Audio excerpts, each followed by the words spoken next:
राहुल गांधी अमेठी से चुनाव क्या हारे, कांग्रेस का उत्तर भारत से सफाया क्या हुआ, राहुल गांधी पूरे उत्तर भारत के मतदाताओं को नाकाबिल बताने लगे। वायनाड से चुनाव जीते राहुल गांधी केरल पर इतने फिदा हो गए कि उत्तर भारत के मतदाताओं का अपमान करने से भी परहेज नहीं किया। राहुल गांधी के इस बयान पर बीजेपी ने उन्हें तो घेरा ही, लेकिन उनका बयान कांग्रेस के गले की हड्डी बन गया है। खासतौर से उत्तर भारत के कांग्रेसी नेताओं को ये बात काफी नागवार गुजरी।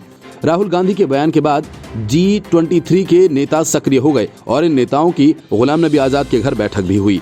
बैठक के बाद कपिल सिब्बल ने राहुल गांधी पर तीखा हमला किया और कहा कि उन्हें वोटर्स का सम्मान करना चाहिए। मामले में कपिल सिब्बल ने कहा कि देश के हर हिस्से के लोगों को मालूम होता है कि उन्हें अपने लिए क्या चुनना है। देश के हर हिस्से के लोग समझदार हैं। कपिल सिब्बल ने कहा कि बंटवारे की राजनीति तो बीजेपी करती है। मतदाता चाहे उत्तर भारत का हो या फिर दक्षिण भारत का, सभी मतदाताओं को वोट देने की समझ है। मैं कोई व्यक्तिगत टिप्पणी नहीं करना चाहता हूं। मतदाता कहीं का भी हो, उसे इज्जत देनी चाहिए। सिब्बल ने कहा कि सभी वोटर्स का एक समान सम्मान किया जाना चाहिए। इससे पहले पार्टी के नेता आनंद शर्मा ने राहुल गांधी से अपने बयान पर सफाई देने की मांग कर डाली। उन्होंने कहा कि राहुल गांधी को अपने इस बयान पर सफाई देनी चाहिए, क्योंकि इससे लोगों के बीच भ्रम पैदा हो सकता है। मालूम हो कि सिब्बल और आनंद शर्मा उन नेताओं में शामिल हैं जिन्होंने पार्टी की कार्यशैली को लेकर सवाल किए थे और पार्टी में चुनाव करवाए जाने की मांग रखी थी। गुलाम नबी आजाद के घर हुई बैठक में आनंद शर्मा और हरियाणा के पूर्व सीएम भूपेंद्र सिंह हुड्डा भी मौजूद थे। सूत्रों का कहना है कि ये नेता राहुल गांधी की टिप्पणी से खुश नहीं हैं। सूत्रों ने कहा कि आनंद शर्मा ने पार्टी कैडर पर वायनाड सांसद की टिप्पणी और कांग्रेस की छवि को नुकसान पहुंचाने पर चर्चा की।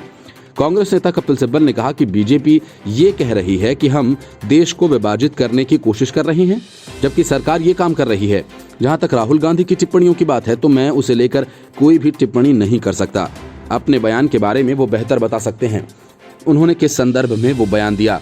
उन्होंने आगे कहा, कांग्रेस का हर कार्यकर्ता और मतदाता चाहता है कि कांग्रेस में बदलाव हो। आनंद शर्मा ने कहा कि राहुल गांधी ने अपने किसी अनुभव के आधार पर टिप्पणी की है। किसी क्षेत्र के अपमान की बात मुझे नहीं दिखती। राहुल गांधी ही स्पष्टीकरण दे सकते हैं। भारतीय राष्ट्रीय कांग्रेस ने देश को एक समझा है। हमने कभी क्षेत्र, भाषा और धर्म के आधार पर लकीर नहीं खींची। उन्होंने आगे कहा, कुछ लोग क्या कहना चाह रहे हैं हम नहीं कह सकते। जहां तक अमेठी की बात है, वहां के मतदाताओं के भी हम कृतज्ञ हैं। उन्होंने लंबे समय तक राजीव गांधी जी को चुनकर भेजा। राहुल भी 3 बार वहां से चुने गए। कांग्रेस पार्टी वहां के मतदाताओं का सम्मान करती है।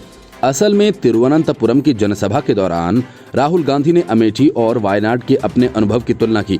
उन्होंने कहा, पहले 15 वर्षों के लिए मैं अमेठी से सांसद था। मुझे एक अलग प्रकार की राजनीति की आदत हो गई थी। मेरे लिए केरल आना बहुत रिफ्रेशिंग है, क्योंकि मैंने पाया यहाँ के लोग मुद्दों में रुचि रखते हैं, मुद्दों के बारे में विस्तार से जानना चाहते हैं। इस टिप्पणी के बाद बीजेपी नेताओं और केंद्रीय मंत्रियों ने राहुल गांधी की कड़ी आलोचना की।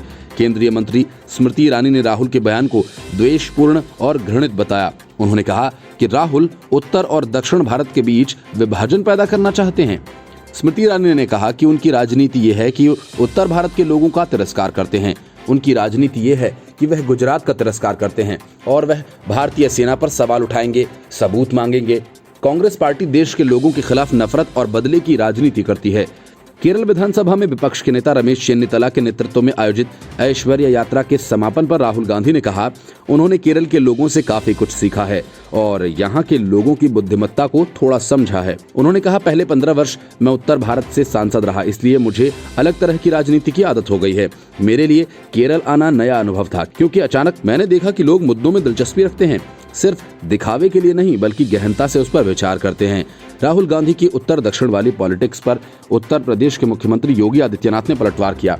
उन्होंने कहा कि सनातन आस्था और तपस्थली केरल से लेकर प्रभु श्री राम की जन्मस्थली उत्तर प्रदेश तक सभी लोग आपको समझ चुके हैं। उन्होंने कहा, विभाजनकारी राजनीति आपका राजनीतिक संस्कार है। हम उत्तर या दक्षिण में नहीं, पूरे भारत को माता के स्वरूप में देखते हैं। Report, news of India.